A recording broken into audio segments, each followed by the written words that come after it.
सास बनने की ट्रेनिंग। सुधा के बेटे की शादी होने वाली थी और वो इतनी एक्साइटेड थी कि आज मैं ऊपर आसमान नीचे, आज मैं आगे ज़माना है पीछे। अरे हाँ भाग्यवान, तू सबसे आगे ही है। लेकिन हुआ क्या है? सास बनने वाली हूँ मैं। अरे घर में एक नया सदस्य आ जाएगा, कितना अच्छा लगेगा ना। आप और राहुल तो ऑफिस चले जाते थे और मैं पागल की तरह घर में अकेली। अब तो मेरा साथ देने वाली आ रही है इस घर में। बहुत बहुत बहुत खुश हूँ मैं। ओहो ठीक है बेगम, लेकिन अपनी खुशी को लगाम लगा कर रखो। क्या पता कैसी आए, तुम्हारा साथ देने वाली आए या फिर ऐसी आ जाए जो तुम्हारी शक्ल देखना भी पसंद ना करती हो। ऐसा क्यों बोल रहे हैं जी? शुभ नहीं बोल सकते तो अशुभ तो ना बोले। अच्छा जल्दी से तैयार हो जाओ, चांदनी चौक जाना है शादी की शॉपिंग के लिए। हाँ हाँ थोड़ी सुबह तो हो जाने दो, दुकानें बाजार खुल तो जाए। तुम सच में ना पागल हो गई हो बहू के आने की खुशी में। बेटा माँ की हरकतें देख रहा था। वो सारी बात फोन पर अपनी होने वाली बीवी राशि को बताता है। फिर पता है क्या हुआ? माँ ना सुबह 6 बजे ही पापा को चांदनी चौक जाने को कहने लगी। दूसरी तरफ राशि कहती है, अरे वाह, ये तो बहुत अच्छी बात है ना। सास इतना सोचने वाली मिल रही है, और क्या चाहिए। मैंने भी सोचा है मम्मी जी के साथ बहुत प्यार से रहूंगी, उनका ख्याल रखूंगी और प्यार करूंगी। राहुल भी खुश था, लेकिन बाजार में सुधा जी और उनके पति को एक अजीब सी दुकान दिखती है जिसके बाहर लिखा होता है, हमारे यहाँ सास बनने की ट्रेनिंग दी जाती है। ये देखिए जरा, लग रहा है आजकल के लोगों को कोई काम नहीं है। अरे सास बनने की भी ट्रेनिंग होती है क्या? दुकान के सामने एक पिंजरा था, उसमें एक तोता बंद था। सुधा की बात सुनकर तोता बोल पड़ता है, अरे नादान औरत, अगर सास सही तो पूरा घर सही रहता है, परिवार बंधा रहता है और आने वाली जनरेशन संस्कारी होती है। लेकिन तू क्या समझेगी? जा जा आगे जा। ओए, तोते बड़ा बोल रहा है, क्यों आगे जाओ? मैं नहीं जा रही। देखा देखा, तेरे जैसी औरत को तो सास बनने की ट्रेनिंग लेनी ही चाहिए। निकाल 1000 रुपये और जान दर, नहीं तो पूरी जिंदगी रोती रहेगी। सुधा को तोते की बात में दम लगता है। ए जी, निकालो ना जरा 1000 रुपए। अरे पागल हो क्या? जानवर की बात में आ रही हो? किस पागल आदमी की सुन रही हो, जिसे ये भी नहीं पता कि तोता जानवर नहीं पक्षी होता है। चलो निकालो 1000 रुपये और अंदर जाकर सास के रूप में जीवन को सफल कर लो। हाँ जी, बात तो ये सही बोल रहा है। कहाँ मैं आपकी बात में आ रही हूँ? मैं तो अंदर जा रही हूँ, 1000 रुपये दीजिए। पति क्या करता, बीवी की आज्ञा सर आंखों पर। लेकिन जैसे ही सुधा अंदर जाती है, सामने कई औरतें पहले से ही बैठी होती हैं। मेरी पहली बहू के वक्त मैंने इतना नहीं सोचा था, और आज वो मेरे सर पर चढ़कर नाचती है। गुरुजी, कोई उपाय बताए। तभी गुरु की नजर सुधा पर पड़ती है और वो आंखें बंद कर लेता है। तू पहले भी मेरी दुकान के सामने से होकर गई थी ना, तब क्यों नहीं आई? औरत जो कि गुरु के साथ मिली हुई थी। महाराज, तब पता नहीं था कि सच में सास बनने की भी ट्रेनिंग लेनी होती है। लगा था घर में कोई सदस्य आ रहा है जो सारा दिन मेरे साथ रहेगी, लेकिन ऐसा तो कुछ भी नहीं हुआ गुरुजी। चल फिर पैकेज लेकर 20,000 वाला कल से आ जाना।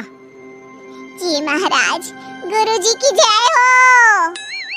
वो औरत भी सुधा को देखती है और कहती है, सही जगह आई हो बहन। 10-20 हजार का मुंह नहीं देखना भाई, बस घर बस जाए तो सोचो गंगा नहा ली।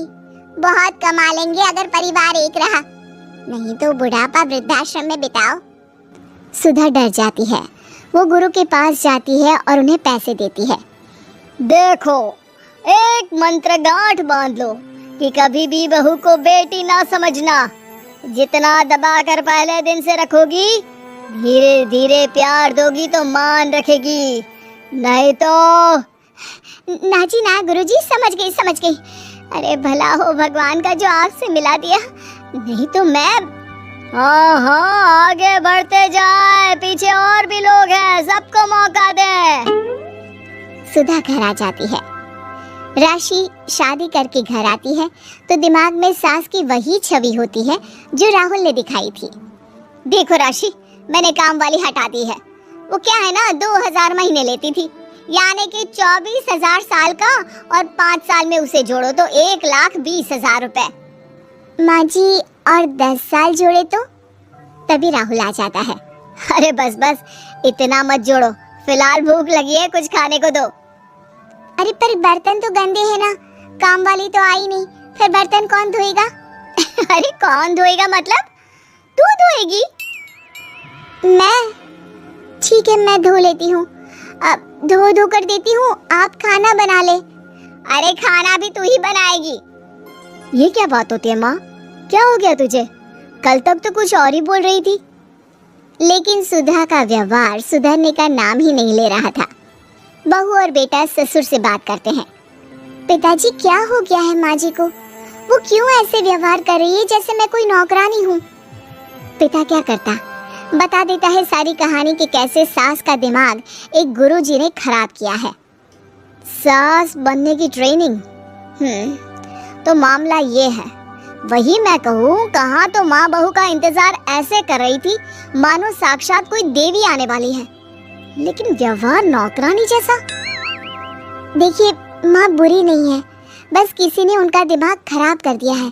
तो ऐसे में मेरे पास एक आइडिया है। बहू फुसुर करके पति और ससुर से बात करती है। अगले दिन बहू सास के सामने कहती है, अच्छा मैं जा रही हूँ, मेरी क्लास है। ये बोलकर बहू निकल जाती है। ये कौन सी क्लास करने जा रही है? पढ़ाई तो खत्म हो गई थी इसकी। अरे माँ, दरअसल वो ये सोचकर आई थी कि तुम माँ जैसी होगी, लेकिन यहाँ तुम तो तुर्रम खां बन गई हो। तो वो किसी बहू बनने की ट्रेनिंग वाली क्लास में गई है। ये बोलकर बेटा बाप की ओर देखता है और आंख मार देता है। हाँ हाँ, वो तो तुम्हारी माँ ने भी सास बनने की ट्रेनिंग ली है बेटा। पहले का जमाना और था भाई, कि भोले मन से रिश्ते शुरू किए जाते थे। अब तो नई लड़की घर आते ही नौकरानी हटा देते हैं। बताओ, पिछले 25 साल से वो नौकरानी काम कर रही थी, तब तो कोई हिसाब किताब नहीं हुआ। अरे पापा, आप भी माँ को बोल रहे हैं? अरे माना, वो माँ समझ कर आई, घर में खुशहाली रखने के लिए हमेशा आप लोगों के साथ उठती बैठती। माँ को कभी जवाब नहीं दिया, लेकिन माँ की क्या गलती? अरे दादी ने भी तो ऐसा ही किया होगा ना माँ के साथ, तभी तो माँ अपनी बहू के साथ ऐसा कर रही है। नहीं, वो तो बहुत अच्छी थी। मेरे आने के बाद तो उन्होंने खाना बनाने वाली भी रख ली थी। अरे तो फिर तुमने क्यों काम वाली हटा दी? किसी के कहने पर अपना घर खराब कर रही हो तुम सुधा। अब बहू भी गई है ट्रेनिंग लेने, पता नहीं क्या सीख कर आएगी। नहीं, मैं अभी जाकर उसे ले आती हूँ। तभी बहू वहाँ पर आ जाती है। नहीं माँ जी, मैं कहीं नहीं गई थी, मैं तो सिर्फ आपके लिए ये नई साड़ी लेने गई थी। अब तो सब ठीक है ना?